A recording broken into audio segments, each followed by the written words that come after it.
ప్రపంచవ్యాప్తంగా 72% మంది సోషల్ మీడియాను ఫాలో అవుతున్నారు. వీరిలో కొందరు వాట్సాప్, ఫేస్బుక్, ఇన్స్టాగ్రామ్ వంటివి ఉపయోగిస్తున్నారు. వీటిలోనే ఎక్కువగా చాటింగ్లు, షేరింగ్లు జరుగుతున్నాయి.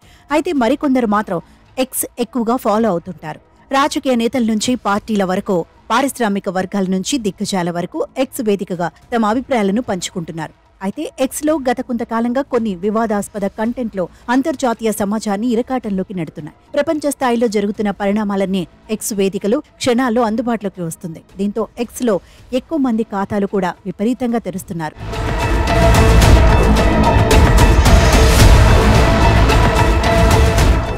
ఎక్స్ లో విద్వేషపూరిత ప్రసంగాలు, మహిళలను లైంగికంగా వేధించడం, చివరకు పోర్న్ వీడియోలు లాంటివి పోస్ట్ అవుతూ ఉండటంతో ప్రపంచవ్యాప్తంగా విమర్శలకు దారితీస్తూ ఎక్స్ ప్రతిష్ట కూడా దెబ్బతింటోంది. దీంతో ఎక్స్ అధినేత ఎలాన్ మస్క్ ఎక్స్ కు భద్రత, రక్షణ కల్పించడం కోసం త్వరలోనే ఓ సరికొత్త ఫీచర్ను అందుబాటులోకి తీసుకురావాలని నిర్ణయించుకున్నారు.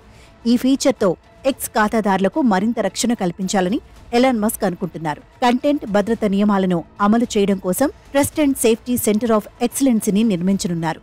అంటే 100కి పైగా కంటెంట్ మోడరేటర్లు ఎప్పటికప్పుడు కంటెంట్ భద్రతతో పాటు అబ్యూజివ్ కంటెంట్లను తొలగిస్తారు.